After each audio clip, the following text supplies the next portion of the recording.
Welcome back to the Talking Hedge. I'm Josh Kincaid, capital markets analyst and host of your cannabis business podcast. Today we've got JJ McKay. He is the founder and publisher of the Fresh Toast.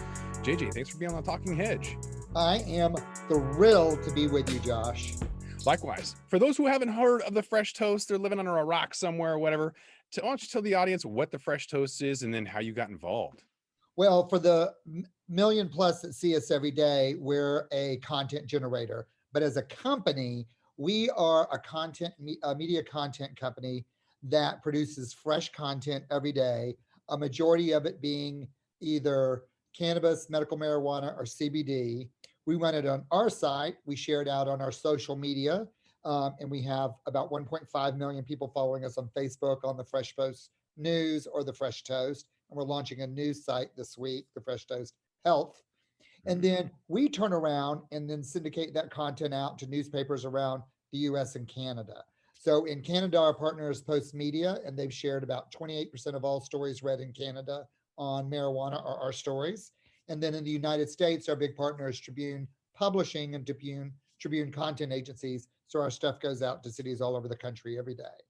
That's great. So if people have stories and they want published, are you kind of an intermediary for that? Do you accept people's work? You don't.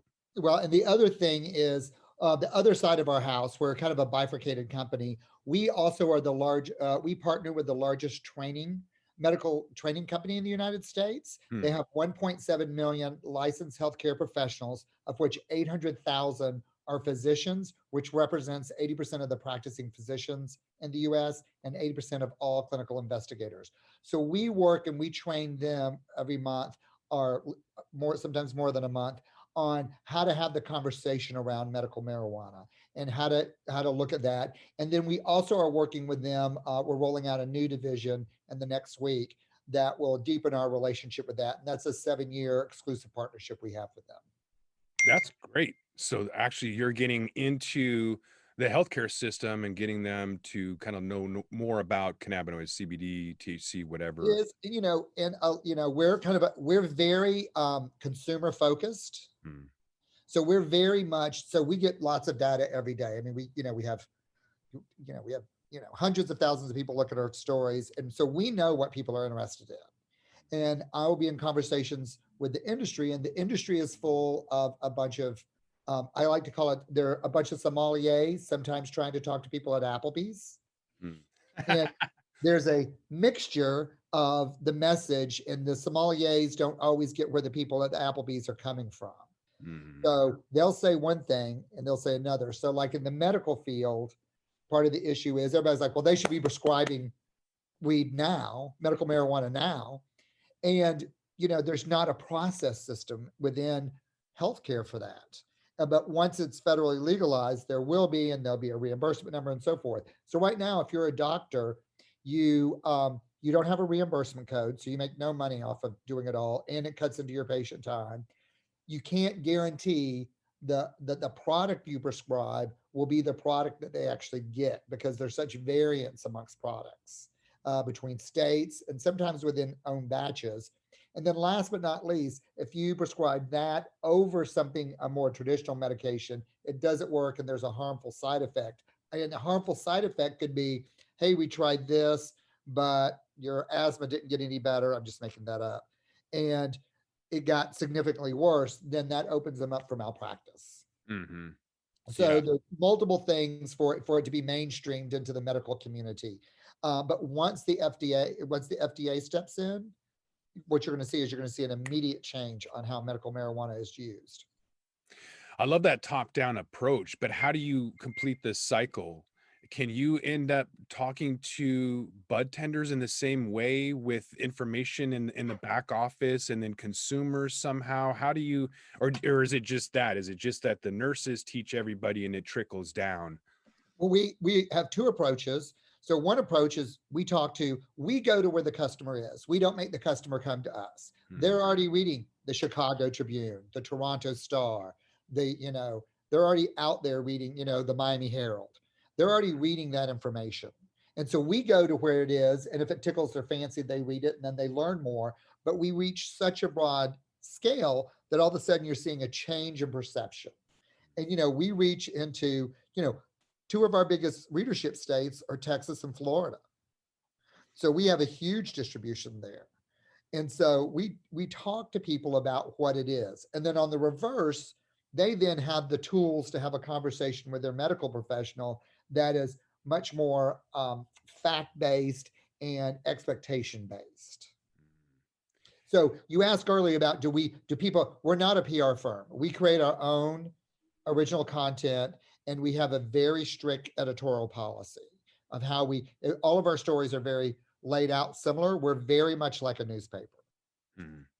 Well, what are some of your favorite stories from last year? I mean, I'm sure there's thousands of them. Do you have one that stands out for any given reason from last year? Well, our number one story, because we do some things other than weed, is the Guinness Book World Record of sex. That's always a top story every weekend. Every weekend. So it's nice to know that for those that were in some type of relationship, there's a great adventure going out there in the United States right now. Then what we saw, which is unfortunate, we saw a lot of trends on anxiety. We did a lot of medical stories around managing anxiety, managing depression, Mhm. um, and managing um, aches and pains. I think people were try different exercise routines, and they used CBD and or cannabis to help them when they didn't have someone guiding them correctly, and they might have had an oopsie on tweaking something or pulling something. There's a lot of people that were taking edibles this year, and I'm curious if you saw some of those trends in the industry and in some of the articles with people staying at home, a transfer from the topicals that you would see to more edibles. And I'm wondering uh, consumer um, if that consumer behavior trend was temporary just during the lockdown, like people were eating a lot of sweets and edibles and everything, or is it going back more towards the holistic approach? Was that a temporary change in consumer behavior, or people just looking for all kinds of alternatives in addition to flour? So we get a lot of, so great question. We get a, so I'm gonna, if you don't mind, I'm gonna answer it kind of a broader way. Yeah. We get a lot of feedback of of how the product is used. So we work with great companies that give us POS, point of sale data, that says, weed flower is the number one way people still consume. Mm. Edibles is probably the least way they consume, and that includes beverage. But edibles is usually the least traumatic way to enter if you've never done it, because you're doing something that you're used to. You're eating something. So with people who do edibles, what happens is they tend to overindulge, or they want to try multiple things, and it's usually a journey. And so if their first time using an edible does well, then they can go on to it. And we have a whole series of articles around Friday, Saturday, and Sunday always turn out to be really high performers on that. How to come down from a high, what to do with an edible. But we saw a lot more interest in it, and part of it goes back to brought down anxiety, brought down depression. I'm home all by myself. Why not try it? I mean, I'm tired of drinking. You saw a period where pre-COVID, California beer drinking on the first part of the week was on the way down. So now you have people who are doing this as a way to get through. Vaping is really popular. We've seen a lot of people vape Hmm. because it's not as intrusive. Hmm. There's a lot of stigma behind taking a joint, because people don't want to look like that typical hippie in their mind. And so we provide other aspects. And we also try to put it into context of, hey, it's no different than having a tequila shot. Hmm. Yeah, you'll see that a lot in Arizona where vaping is a lot more popular. Washington pre-rolls are a lot more popular, and it's because of the stigma conservative down there in Arizona. But maybe that'll open up now that it's adult use. Um, Curious about East Coast, West Coast. We have the old school states, Washington, Colorado, even we'll throw them in there, Nevada, even Oregon, been around for a few years, 5 years maybe, on the adult use market. And wondering whether the stories you see on West Coast, East Coast, emerging markets versus traditional or older markets, what are you seeing out there? Because I kind of look at New York as, the financial hub, and yet just a few years ago they didn't even know anything about dabbing. So now that everything's kind of going on board, and New Jersey's legalized, and Virginia's trying to, and all these states are trying to get out of debt, and cure their budget woes. What is that leading towards in terms of the stories and the headlines that they're mostly clicking on? So, to give you an example of where the East Coast is, our first syndication partner was the New York Daily News, when it was still independent. And so it was a long negotiation. And finally, the guy in charge, who I shall remain nameless, sends me a thing that says, "One last question." And I'm like, "Okay." And he says, in New York, marijuana is still illegal. Why should we cover it in the New York Daily News? And my response is, when we look at all the usage charts, New York City is always the number one city in marijuana use. And in New York City, you can buy the exact same thing that you can buy in LA or the Bay Area or San Diego. You're just buying it from a guy who delivers it in a case or something. Hmm. And his response was, "Let's get this partnership rolling." So why they're not their traditional legal states, usage is very similar to the same. But just like with the canna-curious and the cannabis emerging market, it is a slow rollout. We get a lot of feedback that people get overwhelmed in legal state stores because there's so many options. And Hmm. those that have perhaps used it recreationally prior to legalization, shall we say, they had much fewer options and felt much more comfortable with the options. It's the difference between going to, say, In-N-Out Burger and the Cheesecake Factory. In-N-Out Burger, very few choices, but it's going to be good, and it's going to be something you want to come back to. Cheesecake Factory, it's like 17 pages of food, and you don't know how it's going to turn out.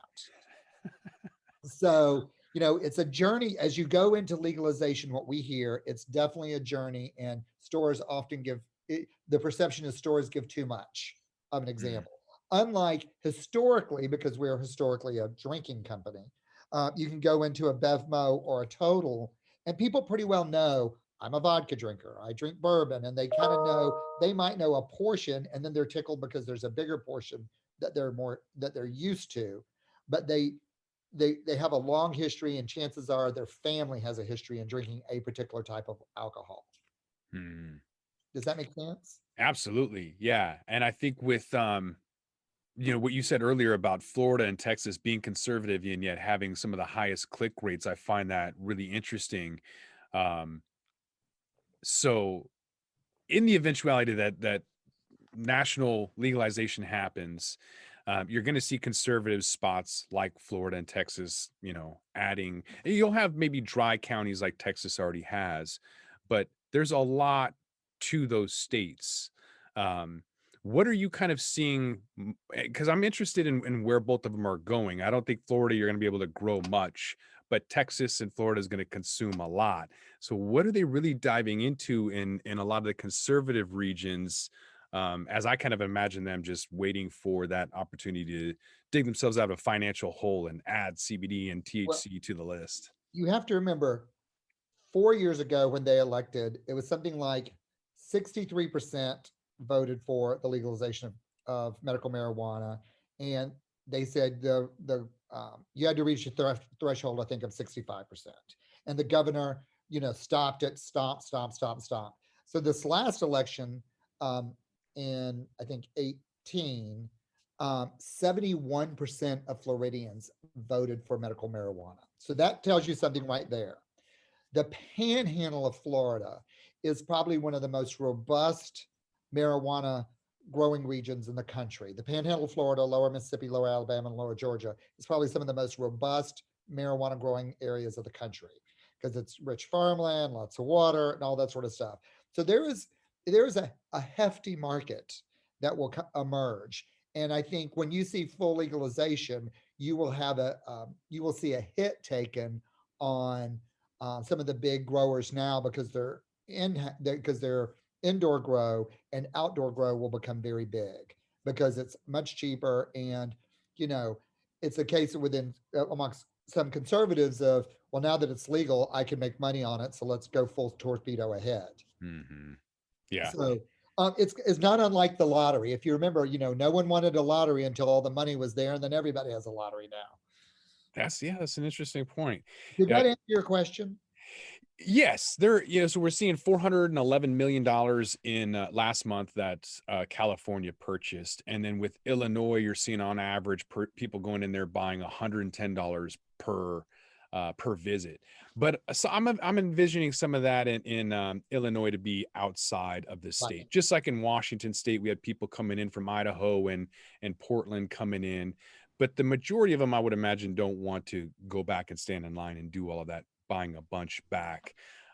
So I would imagine that Florida, Texas, whatever new onboarding state is going to go through the same thing. Um, is it recreation, or is it more about medical in those two areas? Are people looking at CBD articles? Or are they looking at edible articles? Do you know? So I'm going to answer that two ways. So remember, pre COVID and right into COVID, Chicago is one of the travel hub. That's one of the three travel hubs, real travel hubs that are open Mm. for recreational. So you have LA, you have the Bay Area, and then you have Chicago.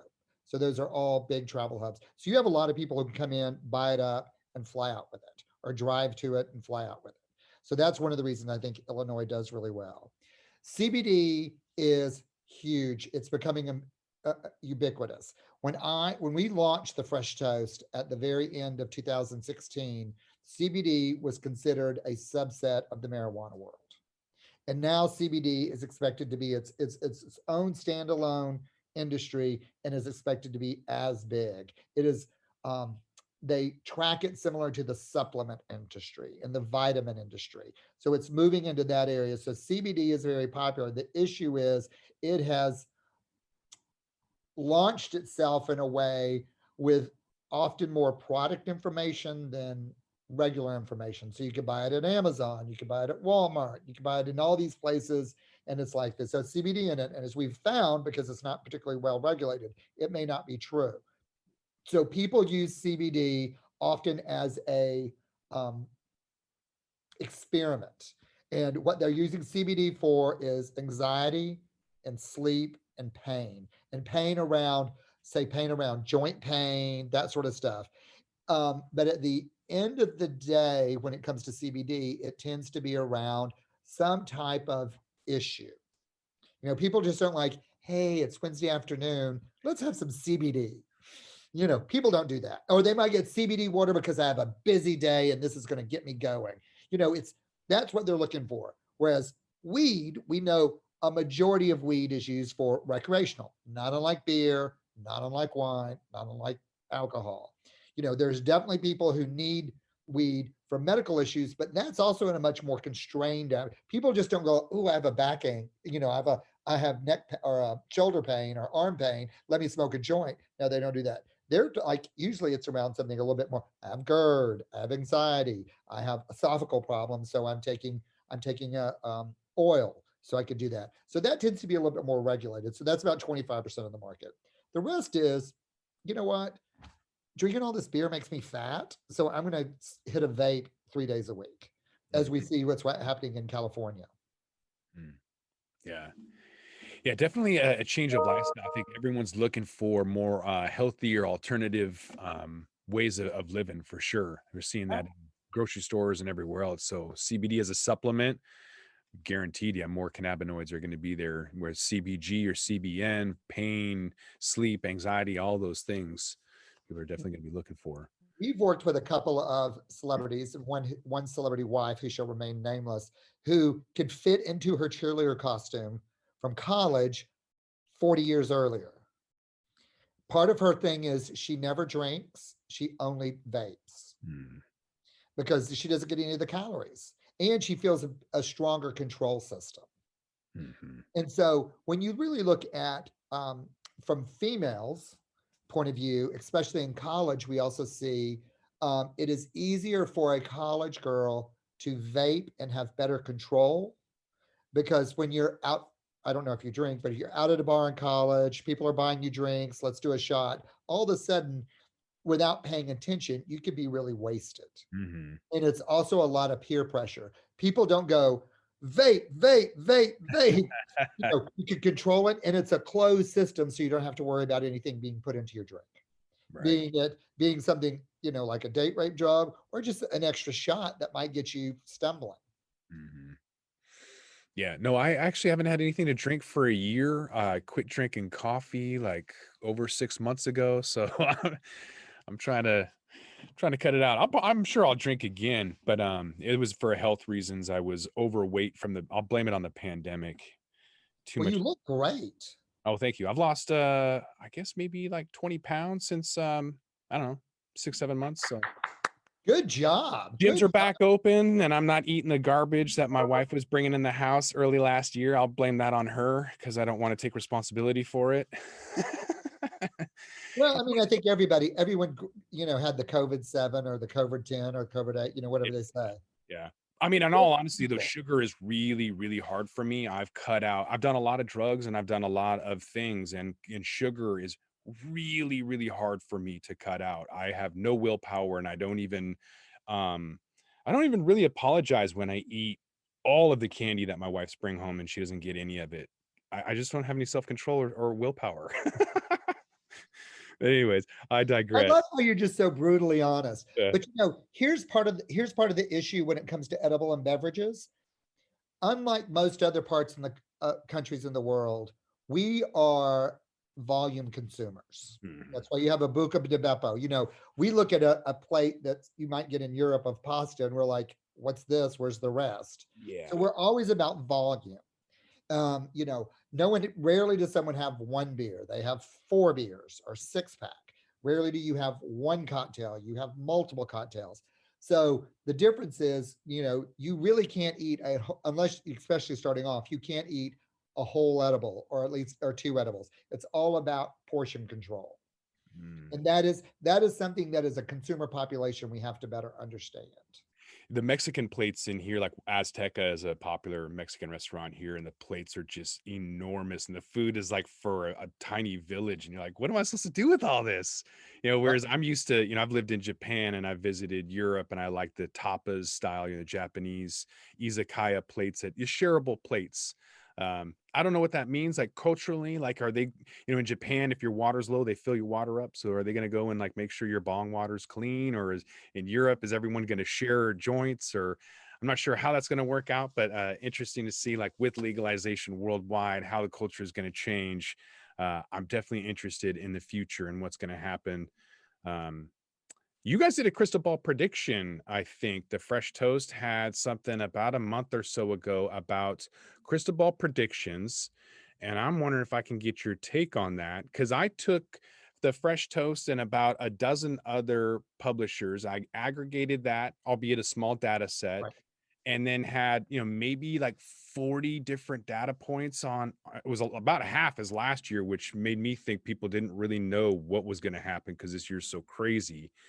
Having said that, here's what we got. Last year, Price and Profit was number one. It slipped to the sixth slot as legal and regulation and politics. I kind of put that all together. Hits the number one. Crystal ball predictions for 2021 in the hemp and cannabis space. Almost 42% thought that something to do with either added legal states and or federal legalization was going to happen. And just wondering about your take on some of these, either personally, what you think is going to happen, um, either in this order, or you can pick and choose what you think 2021 is going to look like. Well, I think one. I think one is obvious. I mean, the administration said that they're going to do something.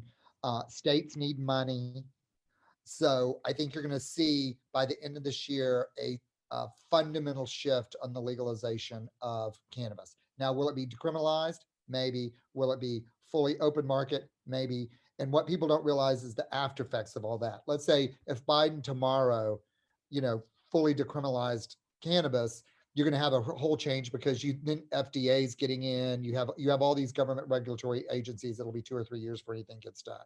But definitely, there's going to be change because we need that revenue, and the public wants it. Mhm. Yeah, So once banking is legalized, then you have all kinds of opportunities and things are just gonna go crazy after that. so you'll have a surge of investor money because now someone like a CalPERS can come in, or somebody, you have all sorts of people can come in. Now consolidation is going to happen because once interstate commerce happens, there's not a reason for for people. You'll see companies consolidate, and they could be a Northwest company, they could be a West Coast company, they could be a Midwest company, they could be a national company, and have efficiencies by running it that way. The Mhm. other thing that's happening is COVID, we got probably every day 8 pitches. We're going to be the Veuve Clicquot or the Krug of cannabis. We're going to be super high end. But when you really look at consumer behavior, that's a really small portion of the market. The people who make money are the people who make, Hershey's and Del Monte, and who make 2 Buck Chuck. They're the one who make rolling the money. When I started the Fresh Toast, people, I'd be at a party, especially in LA, with some of my society girlfriends, and they'd be like, "He's doing the Vanity Fair of cannabis," and I'm like, "No, I'm doing the McDonald's of cannabis." And they're like, "Oh, that's not as attractive." I'm like, "Which would you rather own? One super fine dining restaurant or a chain of McDonald's?" And they're like, "Well, you can always eat well if you own the super high end." And I'm like, "And if you own the chain of McDonald's, they'll come to your house and cook it because you can afford it." Right.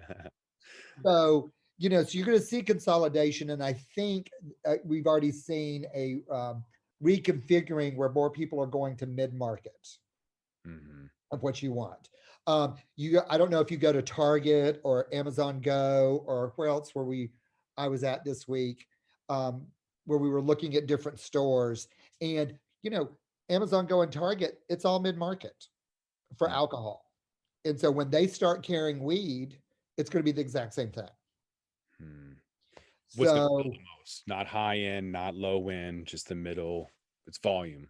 right, it's all about it's volume at a profit, Mm. which is a good thing. Now, when it comes to the consumer, price versus profit is a huge issue, because when you look at who's doing the best in alcohol sales, and I say alcohol sales because there's so many more people selling alcohol right now, and it's really the alcohol you could buy at a Kroger or a Fred Meyer or um, uh, uh, a Publix, which we're not a big fan of right now, but all these chains, it's whatever's accessible is what winds up being your biggest sellers. So when you have a product company, and you want legalization, but the moment legalization comes all the big players, no, maybe not Walmart to begin with, but Target and Bevmo and Total, and they're going to push lower and mid market stuff. And so Yeah, that's where it's going to be. and probably push out a lot of businesses if we follow what happened with the coffee industry. A lot of mom and pops got squeezed out. A lot of beer manufacturers actually were able to proliferate because of the mediocrity. I guess when you have just an average beer, for example, you want micro beers. You want maybe a specialized barista, whether that's a bikini barista or whatever. There's going to be specialized cannabis retailers for whatever fancy you have, either a discerning customer or just somebody wants to buy bud from a half naked individual. There's going to have to be some kind of circus show to sell more But to. it's funny you brought up beer. So 3 beers represent 52% of the market. You know what those 3 beers are?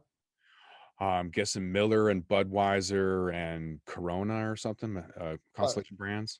close. So the top 3 beers that own 52% of the entire beer market: Bud Light, Miller Light, Coors Light. Hmm.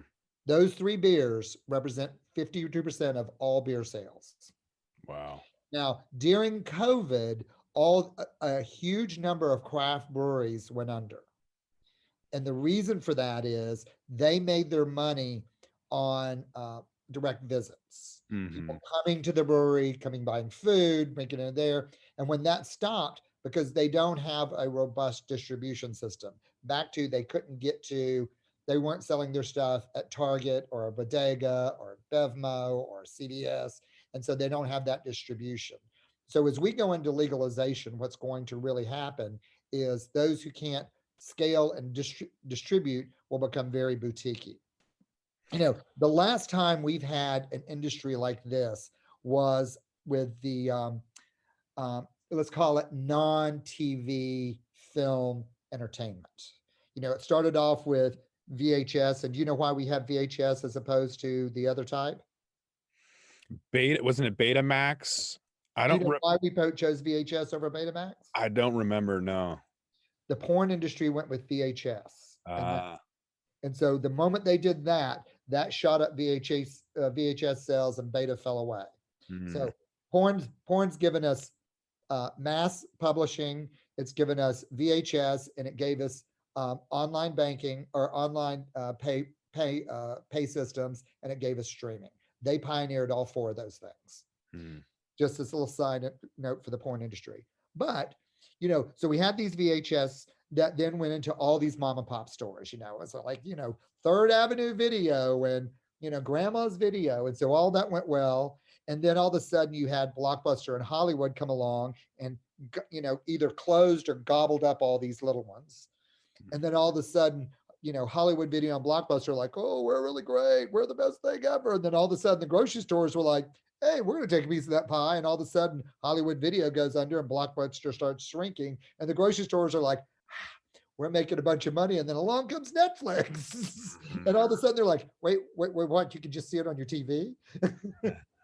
So we saw, and you saw content creators, you saw distributors, and then you saw retailers, and you saw how within a period of really 20 years, an entire industry came and went. And so, but it's a good indication for the cannabis industry, because when legalization comes, they have to figure out how it's going to fit in the bigger scheme of a consumer's life and a business's life. There's very geeky. I feel very bad about that. No, that was awesome. It's got my brain going. I'm thinking about things that are going to work and not going to work. Cannabis lounges are going to get delayed. Delivery is going to get fast tracked. What else, as the pandemic kind of created this? A stay at home probably got fast tracked 10 years. So stay at home is great. And I think COVID was a benefit for cannabis, because it allowed people to try something they might not have tried if they still had to be in an extended social circle. Mm-hmm. They were able to chill out, do something. And so what you saw is an increase in cannabis use, and it's making people more comfortable with it, as opposed to, you know what, we have nothing to do this weekend, let's try a edible, as opposed to, oh, we have this thing and we have this thing, and we're seeing the kids, we're doing our playmates, playmates, kids, parents, and all this other stuff. So now it's kind of shrugging down, and people are like, okay, well, let's try it. No one's going to judge us. Mm-hmm. And all of a sudden you're seeing more people more comfortable with it all. It also helped with a lot of people's sleep, because sleep was the number one thing people were willing to give up sex for sleep. More people were willing to give up sex for sleep during COVID than anything else. That's interesting. The number 5 on this list of 2021 predictions is demand. That demand will be just as high as it was last year, as cannabis was deemed essential business. 11% think the demand is going to remain where it's at, with including like new cannabinoids, including CBD and hemp, all those things.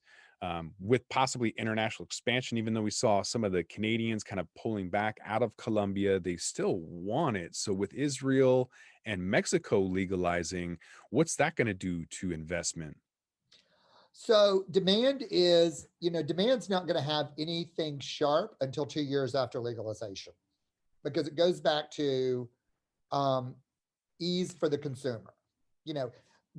And I've been at a lot of conferences, and it's always about what's my profit margin and what's my distribution. And rarely do they think about where's the customer going to purchase. Before you quit drinking, what was your favorite drink? What did you drink most often, I should say? A red blend. So great. How many times did you go to a wine shop as opposed to picking something up at the grocery store or something? Yeah, grocery store is a lot more convenient. So price and convenience are my two top decision makers, like everybody else. Yeah. And so therefore, when I have to go to a separate store to purchase one thing, that's why you don't see a lot of all beer stores. Mm. You can pick up beer anywhere and you can get different things, but you don't go to, oh yeah, we're going to drive across town or we're going to drive an extra 8 blocks and go to the beer store to pick up something, because its convenience is the whole critical part to it all. And we have to also think we're not in a vacuum. Once we become fully legal, there's going to be a market, there's going to be an outdoor grow market here. And especially in states like Kentucky, that is a traditional tobacco, this is another crop they can do. Same with Mexico. Mexico has a robust grow environment now. They're going to push that into, if the numbers work out. And when I say if the numbers work out, it's cheap. It's, let's say it's more cost effective in their current distribution system for it to be in a legal environment. And if it was in a legal environment, they would have an overlay of regulation and taxes. But Mexico has a huge, I mean, Mexico doesn't rely on the US to furnish all their weed now. So the fact that we would assume that Mexico would suddenly go, we're legal, we're only buying this, might not necessarily be an exam. And the other thing is Colombia, you know, so you have all these countries that are great grow countries pushing out to Europe. Um, there's a mindset that, oh, here's the companies that are now. There'll be lots more companies that grow up, and why wouldn't you want to grow it outdoors? Because it's easier and cheaper. Hmm. Yeah. Well, yeah, it's going to be a lot cheaper with federal legalization. So I was just at the vape shop and I saw that tobacco, a pound of tobacco is 18.99. I was like, wow, that's going to be amazing when cannabis is like, we'll just say 89.99 for a pound. I'll deal with that. I feel lucky enough to get $500 pounds right now. $30 ounces are really, really nice. So I think Oregon, you can get that at a retail shop. But I'm wondering with Kentucky, you mentioned Kentucky, and I think they have the least funded pension plan in the country. So will Mitch McConnell look to cannabis eventually to fill those coffers? Who who pushed through the bill to help hemp grow in Kentucky? I don't know. Was it Mitch? Mitch McConnell. Was it? He was a little late to the show, though, Because wasn't he? it came down to economic hardship and keeping jobs. Because tobacco. So who are it when it goes legal? Who are the three industries that are going to make weed go legal? Who are the three industries that are driving this in Congress? Oh, I would say the alcohol industry. Um, uh, there's tobacco and pharmaceutical for sure. Ding. And they have a lot more influence on legalization than the weed industry does. Remember, the weed industry does basically In-N-Out Burger and Subway in sales all year. So if you took the whole weed industry, it equals the amount of sales that In-N-Out Burger and Subway does during the course of the year. Hmm. So think about that in the scope of it all. So that really isn't that big of an economic push globally or nationally. Alcohol is super invested. Tobacco is super invested and sees where it's going, and also now all their technology coming out for vaping is geared to also be able to use weed. And Mhm. then pharmaceutical sees it as a way to, as a brand new, a whole new revenue stream for a whole new set of treatments for illnesses, drugs, accidents, etc. So those three are really kind of moving across the system. So when that happens, you're going to see a lot of change. And alcohol actually is, in my opinion, the best partner. Alcohol knows how to get it into hotels. Alcohol knows how to do a distribution. They know how to do it in a restaurant, and they can blend it together. Weed is never going to replace alcohol because our culture doesn't. We're a drinking culture, Mhm. but it will definitely be a big complement. Yeah. I don't think you will ever see a national change of consumption lounges because they just won't appeal to a lot of people. It's, um, you know, unless they have food, and then all of a sudden, what if the girl doesn't like it? Um, most girls don't go to cigar bars. So, I mean, here's a perfect example. There's not a national chain of cigar bars. Mm. So, Yeah, El Gaucho has a cigar bar, but it's very, very small, and I don't think El Gaucho's like everywhere. and Uh, it's also a part of their bigger, it's part of their bigger um, footprint. mhm. But will we have something similar to what the red light district has in Amsterdam, where you can go to a bar and also consume, obviously you can't burn inside, but you know, that's nice because when I was over there, at least my wife could, drink some wine and then I could smoke a joint. And that made for a lot better things rather than me staring at her going, "Are you almost done yet?" There you go.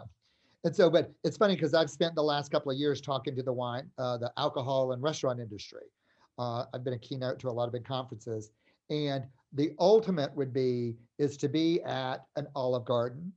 In an Olive Garden, the average sale is 2.5 glasses of wine. Mm. So, what's the ideal? You and your wife go. You have one vape. She has two glasses of wine, and your vape might be $20. Her two glasses of wine are $12, and so they're getting a comparable amount.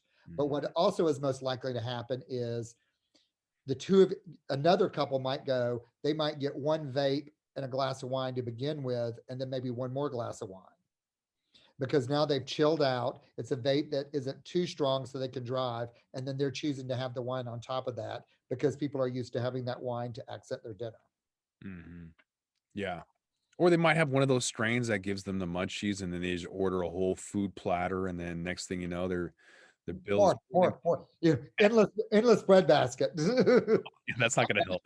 Yeah, I'm not even sure the places that have the endless stuff would like to do the munchie one. No, no, no. That's gonna be a different model for sure. They have to change that up. That's funny. Anything we didn't cover? Anything that you are anticipating to be a big story that isn't a story yet? Anything you want to cover at all? I think when it goes legal, you're going to be surprised at who jumps in. I think you're, and I think what's going to be anticlimactic is the general public's just going to take it as if it was another beer rolling out. Mm-hmm. I don't think there will be as much consumer uprising as there was with New Coke. That's great. So there's only two states that are left out at this point: Idaho and North Dakota. Is that right? Um, But so Idaho is built in such a way you can go anywhere and get it. mm, yeah. So are they gonna just like wait until it's federal? Are they gonna be the last ones to approve it, or is it gonna be this just island around Idaho that you just have to like go around because there's just no they So just let's just remember also, Idaho and North Dakota are are Idaho's different because they have the Sun Valley, all that area. But in general, they tend to be more go it alone, anti-government type of people. Mhm. That does not mean that product is not available to everybody who wants it. Well, yeah, I've Spokane, Washington can attest for that because they get a lot of sales from their Idaho residents crossing the border and buying in Spokane. I'm sure they have local dealers who also fulfill their need too. Yeah, So yeah. same with North Dakota. It's all about, it's this hypocrisy of I don't want to do that because that's wrong, and where's my portion of it? Do you have any opinions about Montana back in the day reversing their medical stance, very similar to what South Dakota is trying to do with their judge, reversing that, or the delay on New Jersey's part? I mean, Virginia wanting to launch in 2024. It's like, how long does this take? Well, it actually to roll out a program does take a while because once you start doing medical and a legal entity, there's a lot of oversight to it all to make you have consistency in product.